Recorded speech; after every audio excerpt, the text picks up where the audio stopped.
If you've ever seen the machine that we can use to weave, it would look a little like that, but it would be out on an angle from the weaver, who's usually got a bit of a bench that they're sitting on. And while I can't really remember the official word I learned, some kind of bridge is flipped up. You gonna give me the name? She'll give me the name later. That separates the strings. The orange ones would come out, the blue ones would go back, and then the shuttle, the little like the needle, if you will, sends the thread through the middle so that you're not having to, as we have to on this one, put the thing up, down, up, down, up, down. You just send it straight across. Technology is wonderful. And so you'd have a little lever that flipped back and forth to send one set forward, the other set back, and you'd send it through, and then you'd flip it back and you'd send it back through, so it goes through the different sets of thread on each side. But that's not all that you need, because you won't then get it tight enough. So they usually have a little contraption that you would then pull down. We call it Christina Thompson after worship. That you would pull down, that would slide these loose threads and tighten them down to the bottom, right? My pastor growing up used to think it would be great if we could create a Presbyterian sanctuary in which there was only a back row. And then as the first people trickled into worship and they filled that back row, it would slide up one and a new back row would pop up behind them. Right? Literally pull those threads down closer so we actually use the front rows of the sanctuary. But if we were going to do that with Presbyterians, we'd have to be manipulative about it, because you are a wily bunch. I used to tell friends when we were first coming back during COVID and there was a 6 feet separation rule. You remember that? I was like, that is not a big deal. They are already all 6 feet apart. When have they ever not been in a sanctuary? Part of the joy of that then is that as we start with this idea that we are a thread, and in which Jesus is the thread that touches upon each of us, that binds us together, is also the joy at least Jesus experienced when that binding, that weaving brings disparate individuals, separated individuals out of their isolation into togetherness. My freshman year of college, many of you don't believe I was an introvert. This is a story about Andrew in his even more introverted days. So I had gone to school, and I went to school in Virginia because, as my mother says, I drew a circle 500 miles around Wheaton, Illinois, and said, I'm going to go to somewhere outside of that circle. And Williamsburg, Virginia was far outside of that circle. And so I got there. When my parents were picking me up, I was pretty sure I'd made a mistake. I said, I don't think I'm old enough to go to college. They kicked me out of the car and drove away. No, they didn't. But and then I was on DuPont, which I just went back to William and Mary, and I swear it was bigger once upon a time. It's sort of like going back to your elementary school. It was bigger. I know it was. And I was on DuPont 3rd West, which was my freshman hall. And that first week of college, you know, they do the dreaded introvert thing. Mixers. Apparently, we're supposed to want to meet other people when we go to school. So they do dorm-wide freshman mixers. And I can picture it because in DuPont, when you went in the front door, there was like a lounge space that after my first week of college, I never went to again. But I had to go to it that week because that's where they did these mixers. And they handed out one that I vividly recall on that first night. It was, you're going to know, all the introverts in the room are going to groan, which means 98% of you. It was a grid of boxes, and each box it said something like lives over 500 miles away, or is an only child, or whatever. And that's where you're supposed to run around and get all the signatures of someone who qualifies in that box, and each person can only sign one box. It's a very manipulative way to make us go around and ask each other questions. And the point, I've been told, is supposed to see who fills their sheet first. Spoiler alert, in playing that game, which I've had to do many times, I always run to the bottom. I am trying to see how few signatures I can get. And to that end, I was leaning up against the back wall of the room, not participating in the mixer.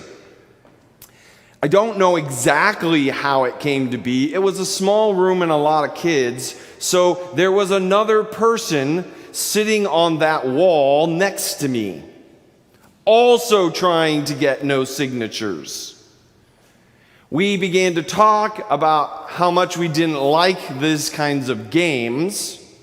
It turned out he lived in the dorm room one down from me on DuPont 3rd West, and he would become my roommate for 3 more years.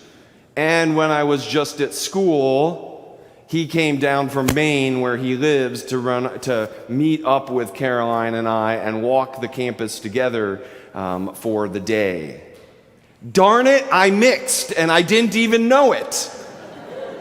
All these years I've been thinking to myself, I duped the resident assistants into thinking we were mixing, but I beat the game by not mixing. Only it occurs to me that because of the game, I met the person who would be my closest friends for 25 some years and still counting after that.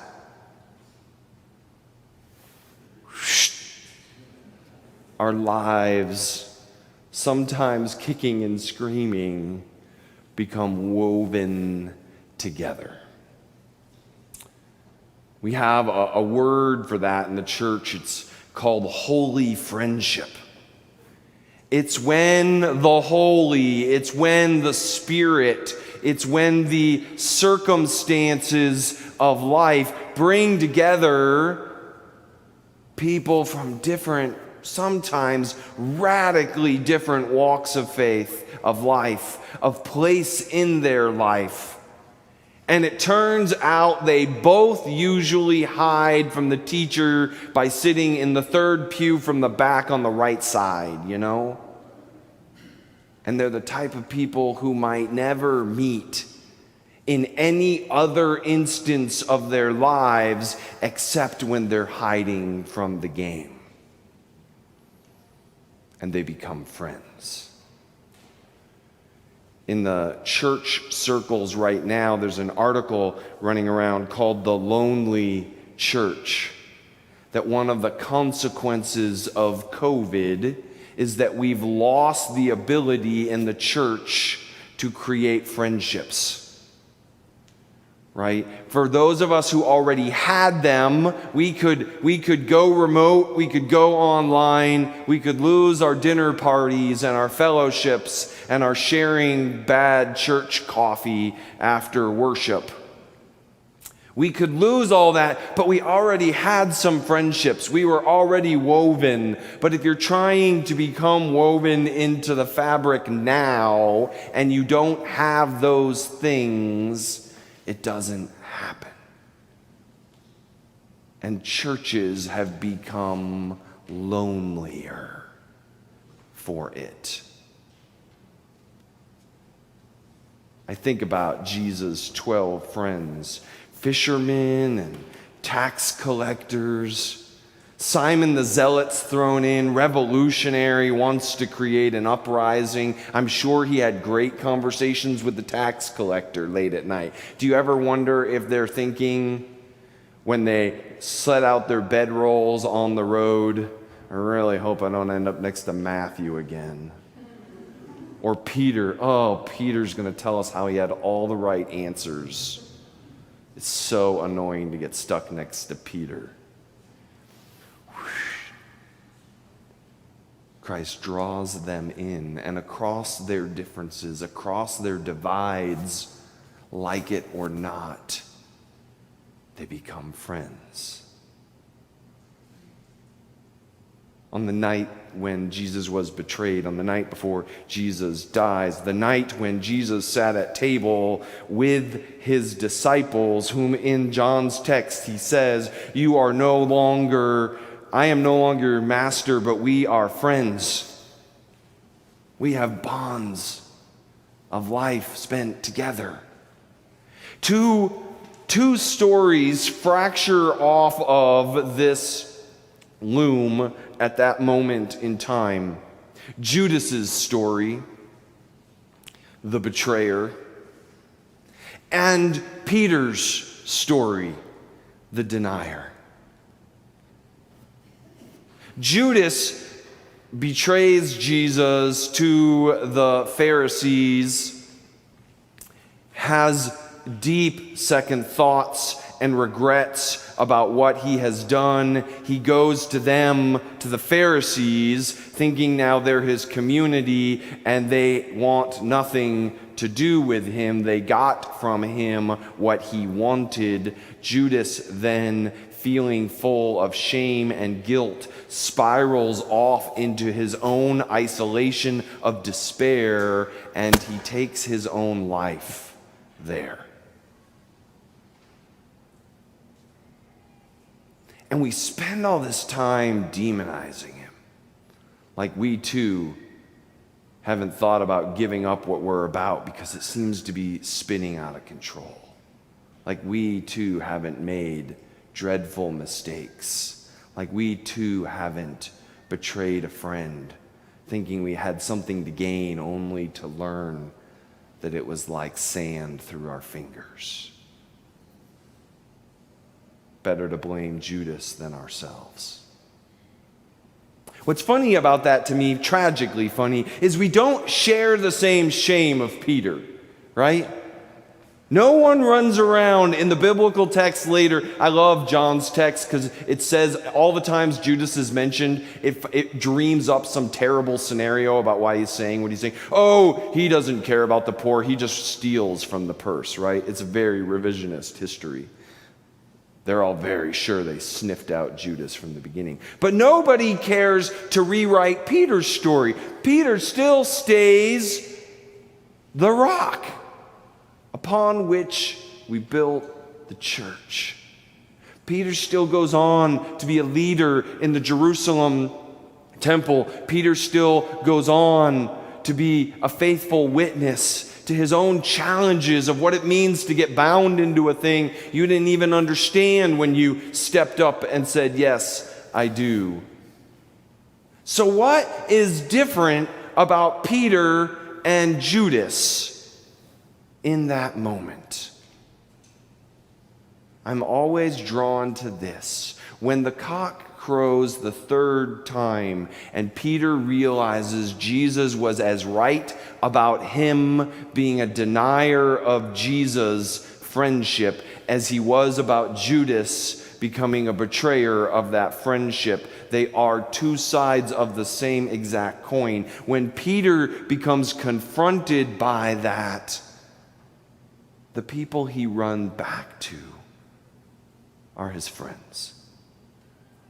His holy friends. Peter finds himself not a lonely popsicle stick, but bound by the love and mercy of this group of friends Jesus has formed him into. And so he goes back to them, and that's where he is when the risen Jesus looks at him and says, Peter, do you love me? The peace of Christ be with you. My favorite part of worship is the passing of the peace. It's terrible to introverts who do not want to have to shake people's hands or hear all of the rumbling. It is the holiest work we do.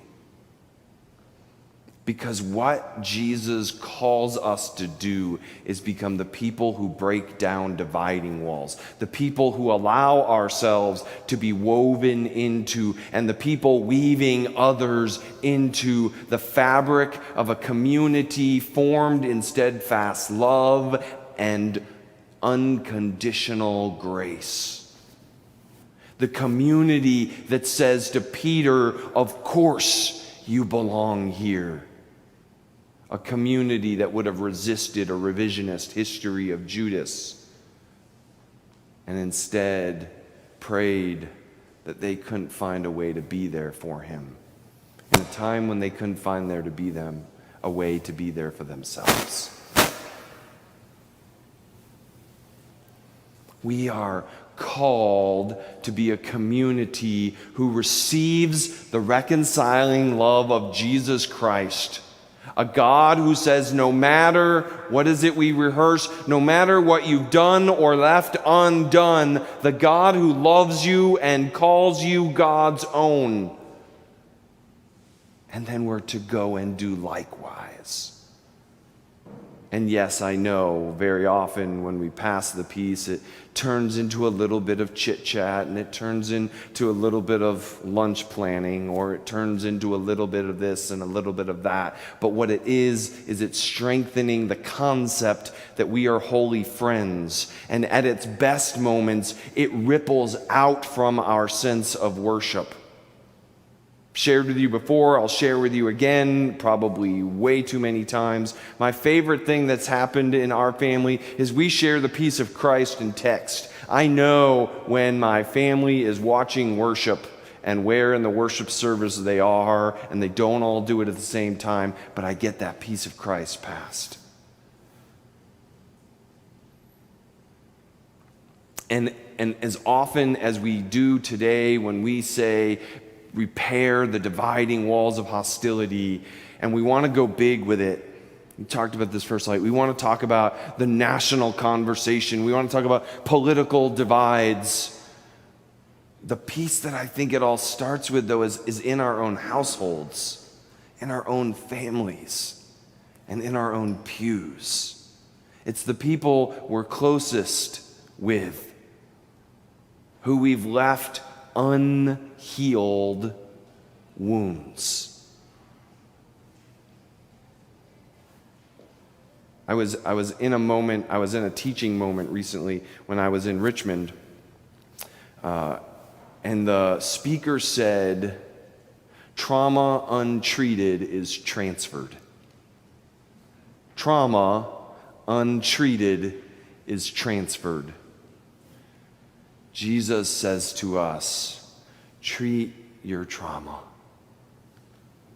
Invite and encourage your neighbor's trauma to be opened and healed and treated. Become a place of vulnerability and openness, of confession and forgiveness. Because if we heal the fabric of our lives, then we can weave a larger fabric, healed and whole. But if we go into the weaving traumatized and ready to transfer that to everyone we meet, we will create nothing good. May the peace of Christ be with you. May you go forth and be an instrument of Christ's peace this day and every day. Amen.